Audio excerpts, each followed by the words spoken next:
Bonjour, je m'appelle Stéphane Vermette et voici un résumé vidéo de la rencontre de l'exécutif du Conseil général, aussi appelé Exécutif national, qui s'est déroulée en personne du 6 au 9 mars dernier. D'abord, j'aimerais vous parler d'un changement. Auparavant, ces résumés écrits étaient publiés sur le site égliseunie.ca. Dorénavant, ils seront publiés sur un site Internet bilingue de l'Église unie du Canada. Le site va offrir toutes les informations sur les conseils généraux et leurs exécutifs. Naturellement, le lien est en bas ou en haut de cette capsule vidéo si vous voulez avoir le lien direct. Il y a eu beaucoup de sujets abordés durant cette rencontre, surtout parce que c'est la dernière rencontre de l'exécutif avant le prochain conseil général qui aura lieu en août prochain. Malheureusement, je ne peux pas vous faire un résumé vidéo de tous les sujets. Je vous partage ce qui a retenu mon attention, mais encore une fois, si vous cliquez sur le lien, vous allez avoir le résumé au complet. D'abord, il a été décidé que le dimanche précédent le 30 septembre, entre parenthèses, le 30 septembre au Canada est la journée nationale de la vérité et de la réconciliation avec les peuples autochtones.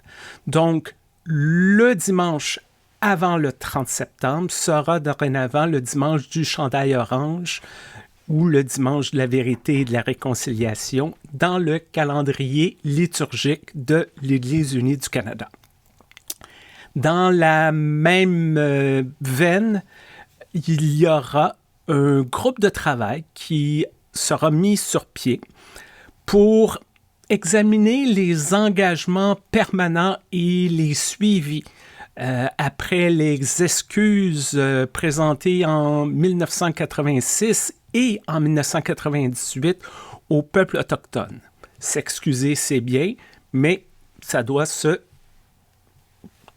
paraître dans les actions et que ça ne se perde pas dans le temps.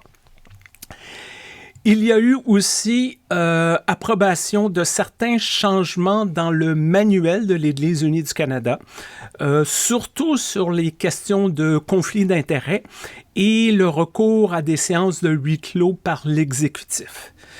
Cela veut dire, très concrètement, qu'il y aura une nouvelle version du manuel qui sera mis en ligne et publiée. Pas beaucoup d'exemplaires, la publication, mais surtout mis en ligne bientôt.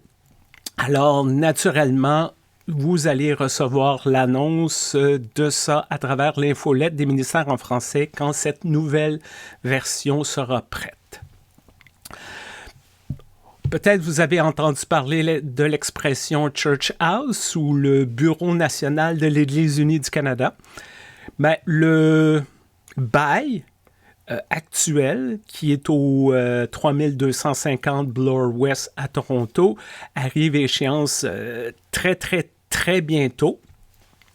Il a été annoncé que l'Église unie va déménager sur la rue Bloor à Toronto dans des bureaux que l'Église unie va partager avec l'Église anglicane et presbytérienne du Canada. Malheureusement, ça va être prêt en automne 2026, donc il y a un gap là.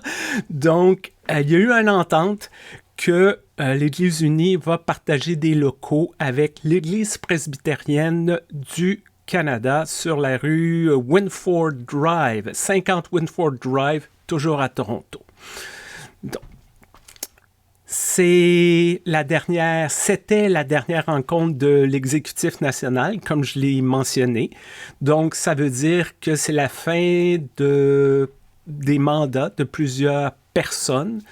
Il y a eu des remerciements. Je tiens à souligner que le pasteur Samuel Dansoko termine son deuxième mandat à l'exécutif national. On veut le remercier. Et remercier tous ceux et celles qui servent l'Église sur différents comités en différentes capacités. Vous rappelez également que le comité des nominations cherche des francophones, des personnes pour servir à plein d'endroits. Le temps pour envoyer... le temps limite pour envoyer ces candidatures arrive à très grands pas. Donc, si c'est quelque chose qui vous intéresse, on vous invite à le faire. Merci beaucoup de vous intéresser aux travaux de l'Église unie et je vous souhaite un très beau printemps. Au revoir.